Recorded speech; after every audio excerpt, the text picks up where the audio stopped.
Okay, it is Monday morning and we are all, well, I'm at school, but you're at home. Unfortunately, we're doing a little bit of remote again for the next little bit, even though for our class it's the exact same because it was an e-learning course. Anyway, so we are going to follow our same format that we have since the beginning of the year. I will post on Mondays and you work on those things throughout the week. However, hopefully your other classes will let you know on the hub for all those classes today what the plan is going to be for your other classes for the next few days. Where tomorrow your teacher should be coming on with Teams to kind of talk to you about what they want you to work on for the time that we're at home. But for us, we're kind of just moving along as normal, as if nothing has changed. All right, for this week, we are gonna look at something called RAW versus JPEG images. Okay, so this one, for some of you, you may never shoot in RAW. And for some of you, once you kind of discover how to use a RAW image and develop and edit a RAW image, you might never go back. Before this, you usually do need a DSLR or a mirrorless camera, the classic camera. However, some phones are coming out with the ability to shoot RAW images, but if I was to guess, maybe only one of you out there might have that, or none, right? It's not a huge thing in the camera. Because usually if you're using your camera to take a picture, you just want a JPEG, you want a quick image of it, right? And that's what a JPEG is. A JPEG is when I just take a picture. Usually that file has .jpeg right after it. For a RAW file, it might have a bunch of letters after it that you've never even seen before, where it might be like .cr2, and then you're like, what's a CR2 file, right? So different, whether it's Nikon or Canon or Panasonic or Sony or whoever, they usually will have a little code after their, the little file name. It'll go period with a special code, and that's a RAW file.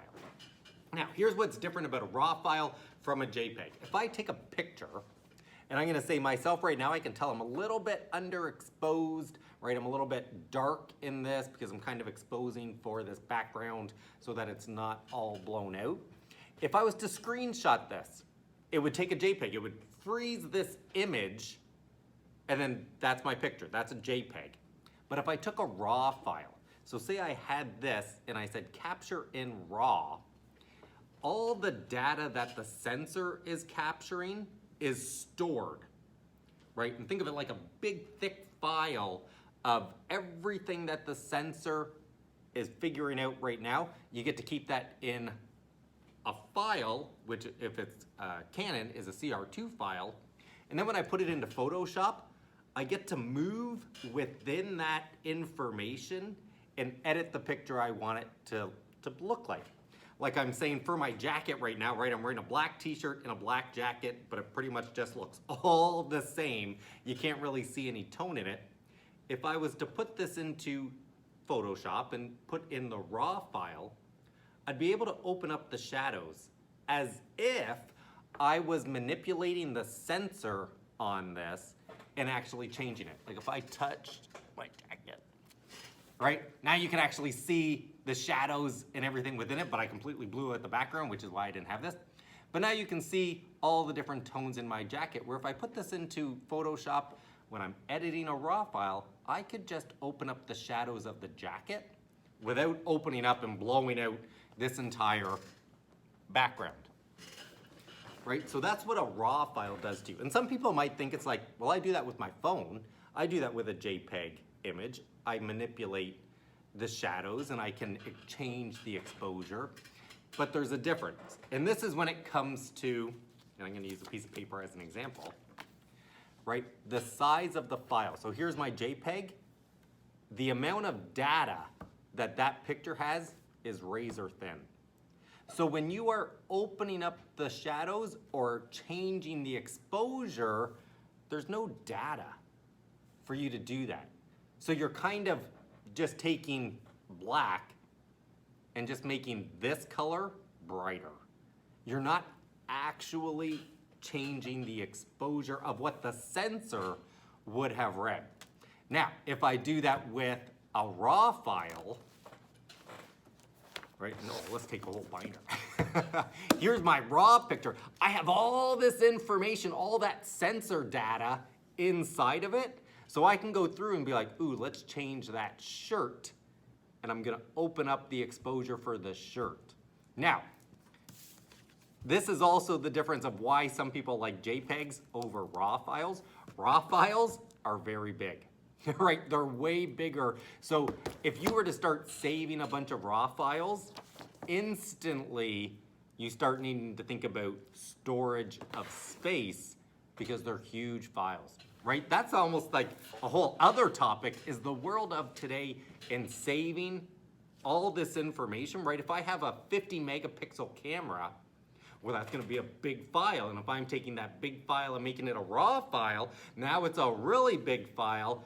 And I have to be able to store those things, which maybe you're storing on USBs, maybe you have an external hard drive, right? Because you can burn your computer storage really fast if you are always saving RAW files. Same thing as when you're taking pictures on the camera, the card's gonna fill up a lot quicker if you're taking RAW files as opposed to just JPEGs. And you can make that adjustment in the camera. You can say, just take JPEG. You can say, just take RAW. Or you can say, take one of both.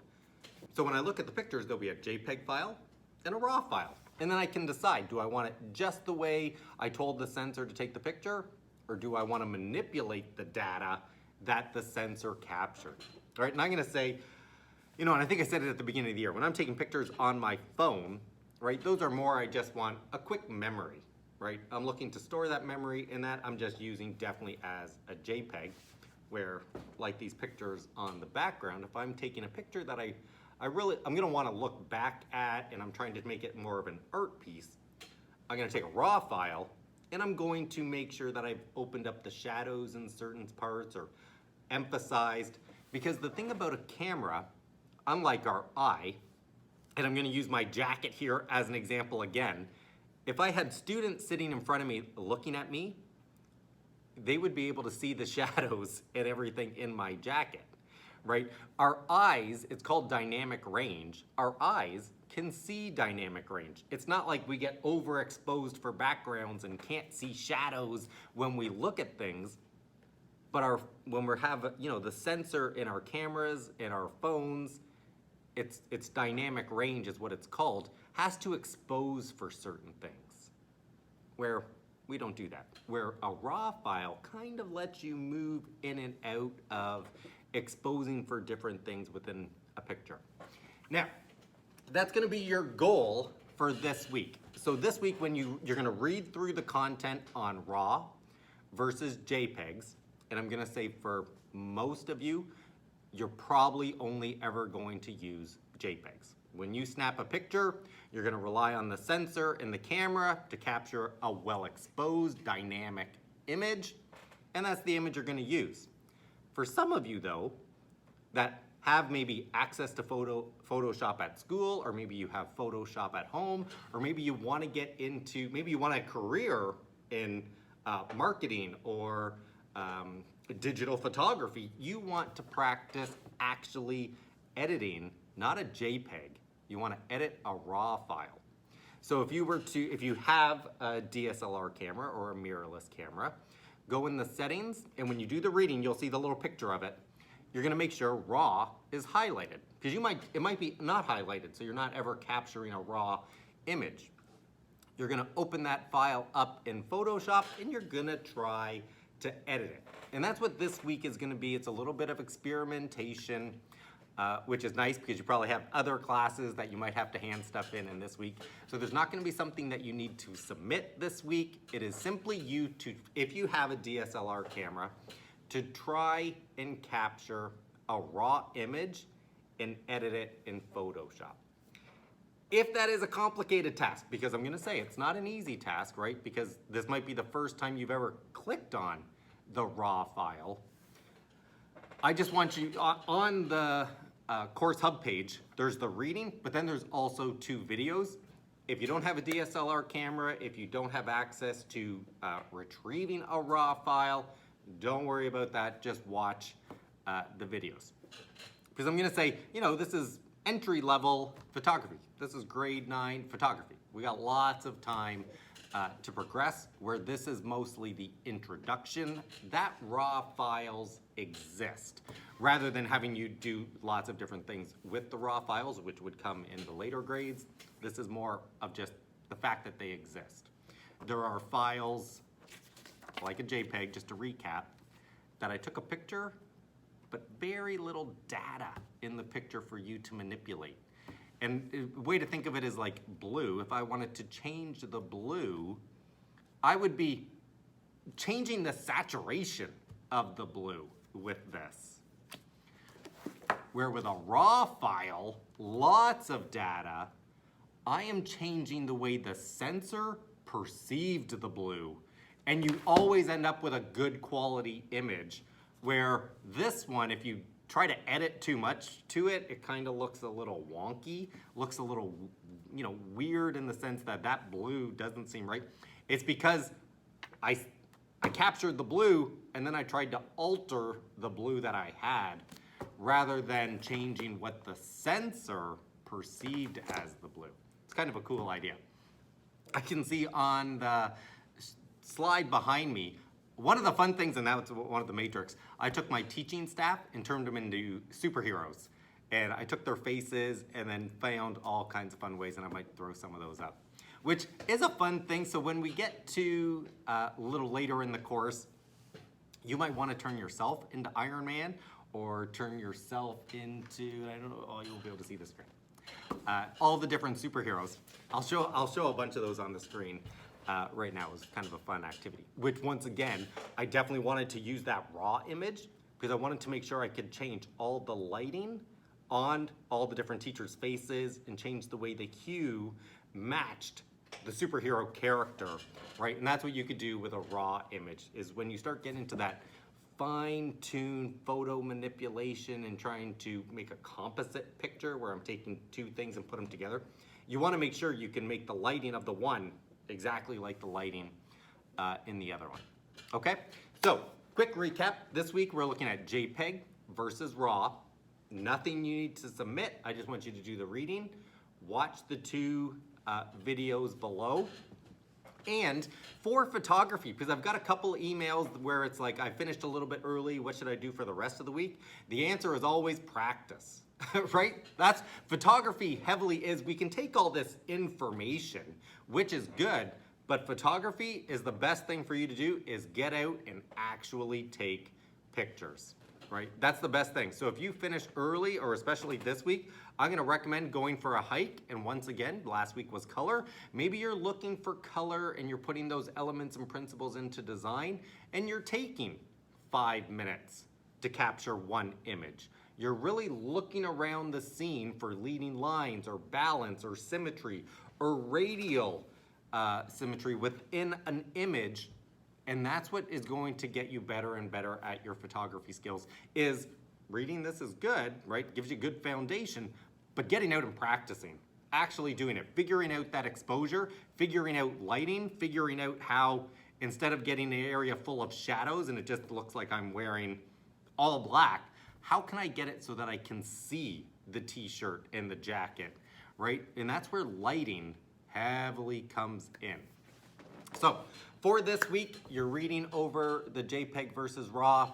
If you are a person that does have a DSLR camera, that's not required, but take a picture and make sure that you have the RAW setting turned on. And then when you put it into a computer, click it. And you have to have Photoshop, or on your iPad, airdrop it to your iPad so the file's on there, and try to open it up and edit it within it. It is an interesting thing. You will see a change in the quality, right? This is where they call it pixel popping, where you're looking really close at an image, but you can see differences. And after you've done it for, you're starting now, but over a couple of years, you'll be able just to look at a picture and be like, oh, that was a JPEG that was edited rather than a RAW file, because it'll have a certain look to it where you can tell it was a JPEG that was altered rather than a RAW. But that's when you're getting real nitpicky and making, I'll say, photos for artwork rather than just snapshots. Okay, so hopefully you have a decent week. Hopefully it's not too overwhelming transitioning again back to online. But once again, our course is the same. So for this week, nothing to hand in. I want you to focus on your other classes in terms of making sure work gets submitted.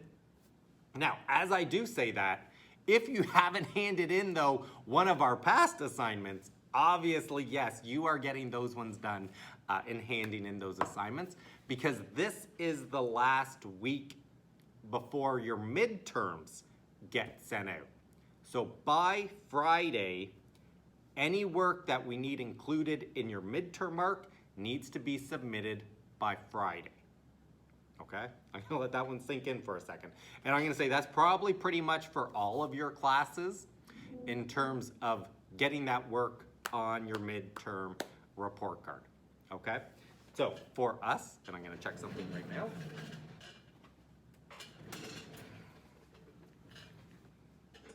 For our class, which means I got your creative process, you did the discussion post on the person that inspires you, you did the elements of photography, you did the principles of photography, you did the Canon explains everything where you turn the little dials on the computer and tried to get the right exposure.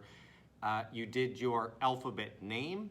And then for last week's where it was the 2 weeks where you did the portfolio submission of people that put color into their photography. And then last week's where you actually took some pictures of you for yourself in related to color.